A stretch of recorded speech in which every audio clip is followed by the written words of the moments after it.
Hello, welcome back. Welcome back to Let's Talk Sports with Rick Manarino.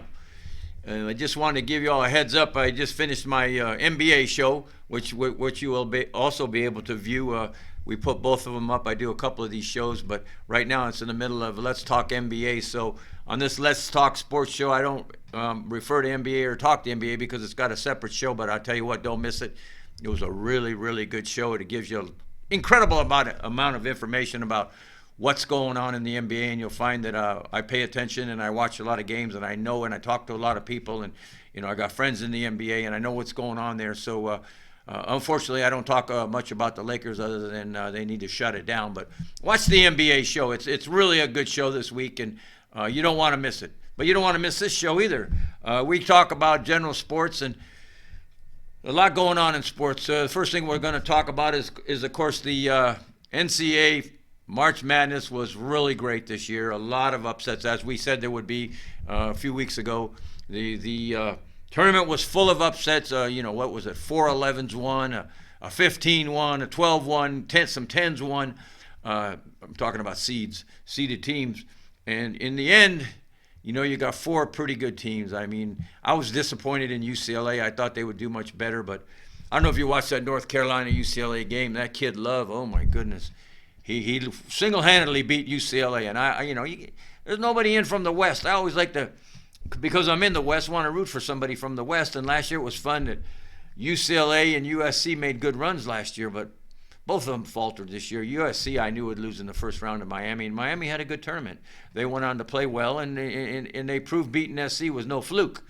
But you look at St. Peter's. I mean, what a great story! What a really great story, that St. Peter's team. Wow. They went far. They went as far as they could go, and I felt good for them. But, a lot of teams played well. Teams like Miami played very well. In the end, I had said, and I still believe this, Kansas is going to win it all. Kansas is going in against a very, very good Villanova team. Jay Wright, great coach. He is going to have his ball club ready. They got a real good ball club. They're well led. They have great senior leadership. This is a very good Villanova team. Jay Wright will have them ready. Kansas is so athletic, though. I mean, the athleticism of Kansas, and I think they're tough to beat. So I think on that side of the bracket, Kansas is going to win that game over Villanova. And the other side of the bracket, wow. What a treat for the world.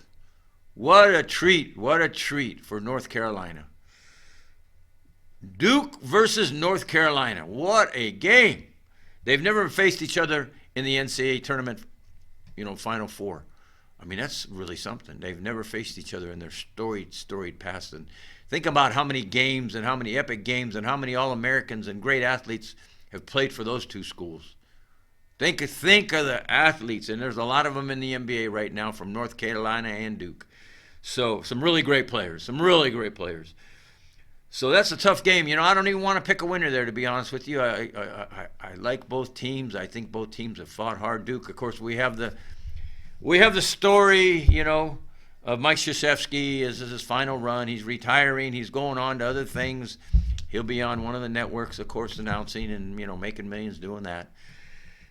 I don't know. I'm not sentimental like that. Are you all sentimental that you want Krzyzewski to win it? You want him to make it to finals? To me, I really don't care. I mean, don't get me wrong. He's a fantastic basketball coach. There's a lot of fantastic basketball coaches. He's done a great job of coaching, but he's also had a program where they've put plenty of money in the program. They've given him the best of everything for him and his players, the best travel, the best arena, the best everything. So you know what? I'm not that sentimental, and I will definitely say Kansas is going to be in the finals and they're going to win it all. That's my opinion. On the other side, you're going to have to form your own opinion. I really don't care who wins that game, and I know so many of you feel as if it's going to be Duke, and it's going to be Duke versus Kansas. We'll see what happens. We'll know this weekend. We'll know Saturday and Monday. We'll know before I do this show again. But I really like Kansas to win it all. And Duke is, some of these young kids, they've come up and are really playing great ball. This Banchero's a really nice player for Duke. He kind of saved them the other day when it counted. He took over. Duke's a real nice team. I really like this North Carolina team, the way they've improved. I mean, during the year, there was doubts whether they were even going to make the tournament. So, I mean, and they picked it up and won a big game against Duke at the end of the year, Krzyzewski's last home game. North Carolina went in there and beat him. That kid Love, if he's on, the game's over, because that kid lit UCLA up. I think he had 32 points. He lit UCLA up, and he had a good game the other night. So it's going to be fun. I mean, I'll be watching Saturday and on Monday, and we'll see who wins it. I could be completely wrong. The tournament, I've been pretty right about who was going to be in the finals, but. Man, the upsets, it was fun. Yeah, I know it goes so fast, and I know so many of you watch it, and so many people come out to Vegas, and that March Madness is a tradition for so many of you. And I talked to a lot of people from a lot of states at the various casinos watching the game, and I always have fun going out and being around people. So, man, thanks for coming out. Thanks for coming out, all you NCAA March Madness fans. So we'll see what happens. On the other side, we got the women's. That's exciting. We got, of course, UConn in the Final Four again, and South Carolina is number one. South Carolina is looking like gonna be tough to beat. UConn got in by the skin of their chinny chin to this Final Four. I kept having doubts whether they were going to win that game, and I tell you what a battle that was. And of course, their big star stepped up, Paige, who had been hurt, Paige Beckers. I'm sure you all know who Paige Beckers is. She was hurt most of the year. Come back, she's not at full strength, but man, when it was time to step up the other night and that game went to OT, an OT game, woo! She stepped up. But I think South Carolina's going to win it all. And I don't know if any of you, I watch women's sports. I watch women's softball. I like to watch women's basketball on the college side. I watch it all. I think women athletes are so talented, and I watch these women in college basketball, and man, I mean, that's something special to me. These kids are just really, really, really good, and I hope to see UConn and South Carolina in the final. We'll see what happens, but I wanted to touch on that, and again, kudos to women's sports and women's athletics. A lot of talented athletes in all sports, volleyball. Some of the most talented young ladies across America playing college sports are volleyball players. Unbelievable. And then you got the golfers and the swimmers and the rugby, and there's so many other things that women's sports touch in college nowadays. But check out women's volleyball sometime. I mean, it's such a great game. The way they get off the ground, they leap so high, and the force, that's a great game. But again, check out a women's volleyball game sometime. But this, it's been a good tournament. It hasn't been a lot of upsets on the women's side. Really has not. But South Carolina looks tough to beat. Good luck to the 4 finalists on the women's side. Good luck to the 4 finalists on the men's side. Enjoy it. The women semifinal is Friday and Sunday, I believe, and the men are Saturday and Monday. So you got 4 days of great basketball, if that's what you enjoy doing. Not everybody's like me. A lot of people get out and do something. I get out and watch sports. So, anyways, good luck. Let's move over to Major League Baseball. We're getting ready to start. This coming week is baseball. It's a lot of improved teams, a lot of movement, a lot of pitchers have moved around. A lot of, it was shocking to me that Alex Correa left Houston. And, good luck to him at his new digs. I don't think he's going to a great ball club, but, I don't want to banter around with names and name anybody or call anybody out. The thing that really was an impact on me was, again, it's interesting to me what happened in there with Freddie Freeman over there in Atlanta after doing what he did for them and having so many great years and being a leader and being an all-star and finally winning the World Series and having such a great World Series and being his heart and soul Atlanta. They pretty much let him go. I mean, they brought in the first baseman from Oakland, immediately signed him a new contract, gave him a lot of money. They said Freddie Freeman was too old for what he was looking for. Well, Freddie Freeman's a Dodger. Does that pretty much sew up the title for the Dodgers this year? What do you all think? Do the Dodgers have enough pitching? They lost Kenley. They lost him. So without Kenley, I don't know. That's their big reliever. So we're going to see what happens there. But, they got the regular guys back, and they got some pretty good pitchers. They got some good young pitchers, man, the Dodgers. Some good young pitchers. So it's almost anticlimactic to me. When we had to hold out the strike and all that and the lockout, and it's almost climactic to me. Try to say that 3 times in a row. Yeah, I mean the Dodgers look tough. I'm more interested in the American League, what's going to go on there. You got a lot of good teams that have improved. I was telling somebody on the west side again that the Mets are going to be pretty good, and the guy made a Yankee fan. He made the comment to me. I was in the market. The guy had the Yankee hat on, old dude, and I said, "Hey, good luck to the Yankees this year. I think the Mets are going to have a great ball club." And he says to me, "The Yankees blow it every year." I said, "What are we talking about, the Yankees or the Mets?" "Oh, I'm sorry, the Mets blow it every year." So I'm like, okay, this guy's not all there. He's in the market eating a sandwich, having a cup of coffee. And I said, "Is that the Yankees or the Mets that blow it every year? You got a Yankee hat on." So it was a lighthearted moment, and he, went on to chastise the Mets and how bad they were and how good the Yankees are going to be this year, and the Yankees are the Yankees. And then he went on to say, Boston's going to win it. Boston's going to be good this year. And I'm like, Boston isn't going to be what they were last year. Boston came from last to first, had a great run at it. Boston had a great year last year. I don't believe that they'll repeat that. I really do not believe they'll repeat that. I really think the Yankees are going to have a good year. And I think they're going to have something to say about everything. I think some of the teams are going to come back from some of the other divisions. I'm just hoping and praying that the Angels stay healthy, that they keep everybody healthy, that they keep Trout healthy, that they keep Ohtani healthy, and they have a good year. I mean, the Angels are due. They continue every year to falter. They lose that division. Oakland beats them out. I don't know, man. Oakland never has as good of a ball club as the Angels, but the Angels always find a way to get hurt and falter. So, I want to give the special blessings to the Angels this year in good health and, Godspeed to the Angels. But, Yankees look tough. Yankees look really tough. Toronto, I think, is going to continue to improve. Toronto had a good year. Just was a little bit short. Boston, they're going to be there. They're going to have a good year. Cleveland, is Cleveland going to come back? What's going to happen in Cleveland? They had a good year last year. Chicago White Sox. What can I say to all those White Sox fans? They had a great year. They went to the playoffs, and they all told me, the White Sox fans. My good friend Jeff out there in Chicago. My good friend Jeff out, the big Chicago White Sox fan. He tell we went through that last year on baseball, and Chicago was going to win it all and get there. And again, as I told him, Chicago will not make it out of the first round of the playoffs, and that's what happened. The White Sox are El Fodos, man. We play 162 games. Man, you can play a great 162 games, and you can win over 100 games. But guess what? There's this thing called the playoffs that happen about the end of September, early October. A lot of teams falter.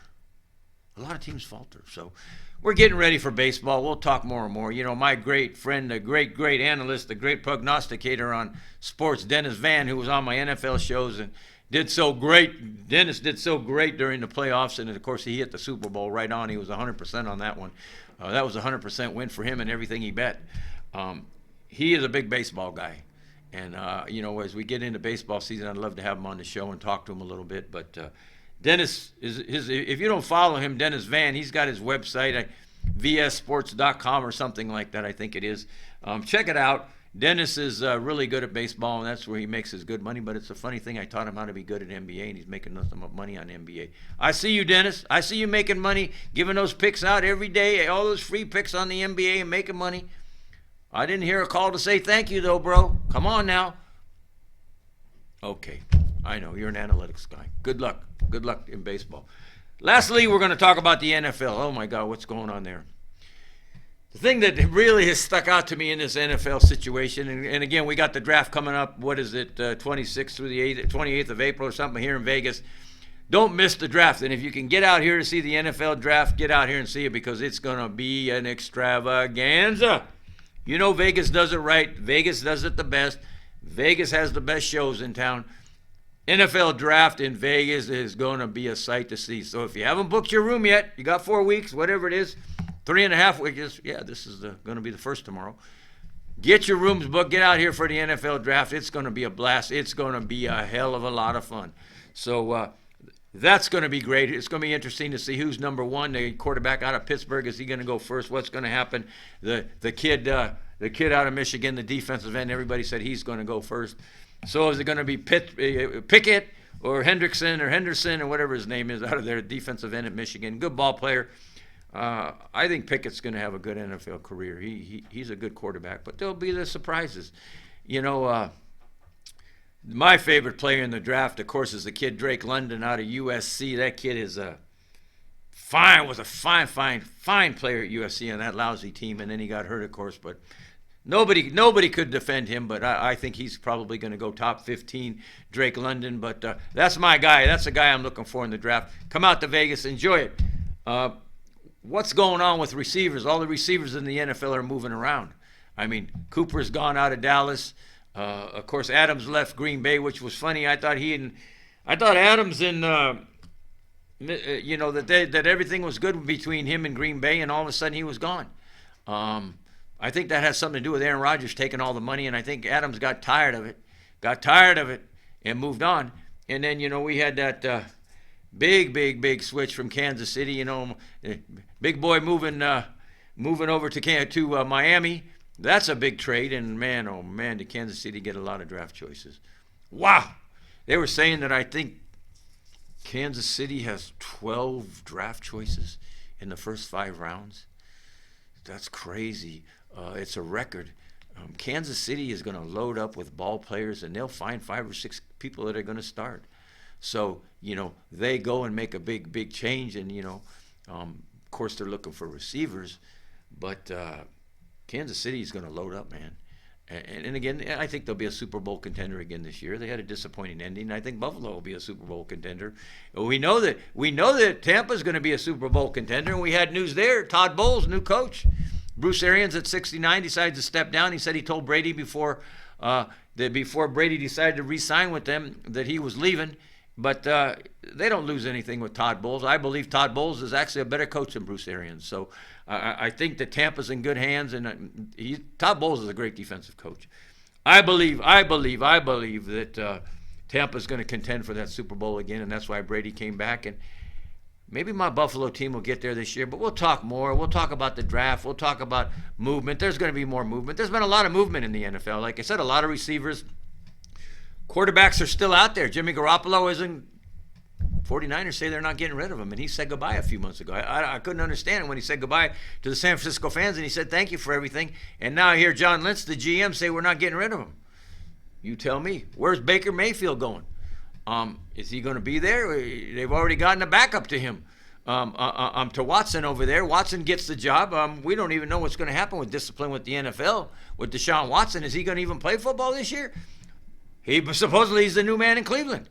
And what did Brissett, they brought him in to be his backup. So they bring in Watson and Brissett to be the quarterbacks, and they still got Baker Mayfield on the roster. I mean, I wouldn't even want to play for that organization that treats people like that.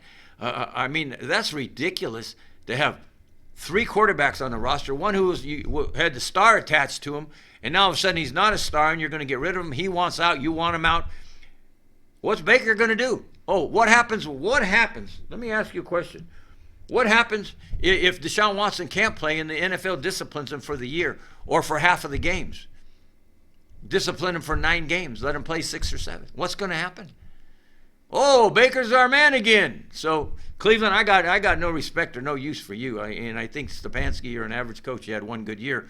But anyways, I mean, it's a lot of fun. NFL, the draft is coming up. We got so many things that are on the burner and going to be happening real soon. But more than anything, I want to thank you guys for watching this show. And, I love the Let's Talk Sports show because we have an opportunity to talk about many things. But again, catch me on the NBA side. That show's going to be out there. A lot of good information on NBA. A lot of good information on this show. Thanks for watching. God bless. Thank you for tuning in. Thank you very much for liking the show. Continue to share it. Share it with your friends. Have fun sharing it. Enjoy it. Get back to me. I'm looking for a co-host, and we'll see what we can do. And I'm interviewing co-hosts right now, and I know you're getting tired of looking at my ugly mug every week now, so let's get a co-host in here. God bless. Have a great weekend. Enjoy the NCAA basketball tournament in men's and women, and we'll talk to you soon.